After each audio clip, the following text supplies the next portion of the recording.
খুবই দর্শনীয় জায়গা রে ভাই। এটার নাম হলো মোহনা পার্ক। এখানে বিভিন্ন জায়গার মানুষ ছুটে আসে দেখতে।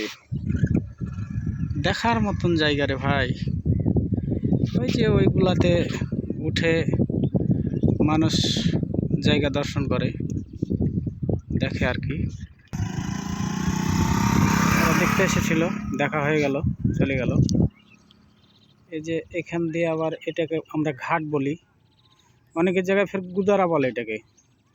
এখানে মানুষ উঠে ওই পারে চলে যায়, ওই পারে, ওই যে ওই পার। আগে এখান দিয়ে কিন্তু আমরা পার হইতাম, এখন যোগাযোগ ব্যবস্থা হয়ে যাওয়াতে এ জায়গায় পার মানুষ কম হয়, এপার ওপার কম হয় আর কি। এখানে আবার কাশফুলের গাছও আছে। দেখেন ফের এগুলাতে ফের রাসেল ভাইপার থাকার কথা, থেকে যেতে পারে। এসব জায়গাগুলোতে আসলে আপনারা একটু সাবধানে থাকবেন, সাবধানে থাকতে হবে। এসব জায়গাগুলোতে রাসেল ভাইপার থাকারই জায়গা। এই যে দেখেন, এটাও একটা পদ্মা নদী। আমি পদ্মা নদী নিয়ে কয়েকটা ভিডিও করেছিলাম, দেখাচ্ছিলাম। এটা আর একটা পদ্মা। এই পার থেকে ওই পারে যাওয়া হয়।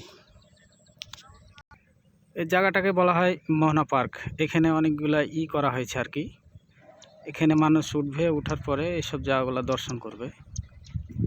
খুব সুন্দর একটা জায়গা, আপনারাও এখানে আসতে পারেন, দেখে যেতে পারেন। খুব তৃপ্তিময় একটা জায়গা। এখানে আসলে খুব ভালো লাগে আর কি। এখানকার মানুষ এখানে মাছ ধরার জন্য এখানে জাল পেতে রেখেছে, মাছও মারা হয়, জায়গাটা দেখাও হয়। আমরা সিনেমায় দেখেছিলাম খেয়াঘাটের মাঝি, সেই খেয়াঘাটের মাঝির এই যে নৌকা, এই নৌকাতেই শুটিং হয়েছিল। আপনারা অনেকেই দেখেছেন সিনেমাটা।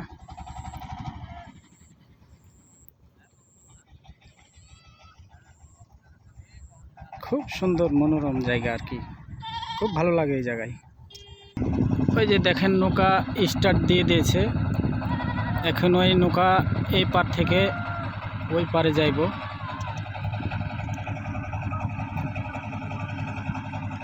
এই যে দেখেন স্টার্ট দিয়ে দিয়েছে, চলতেছে নৌকা, যাইতেছে।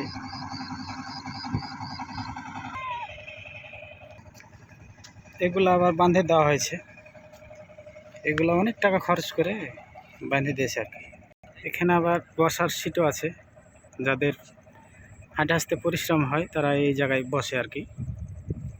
ওই যে দেখেন মাছ মারা হাত আনছে, এখানে বসাবো আর কি।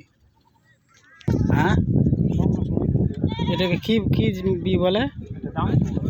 ডাম্পু। আমার নামের সাথে প্রায় মিল আছে। আমার নাম হচ্ছে ডাঙ্কা ডাং, এটা হচ্ছে ডাম্পু।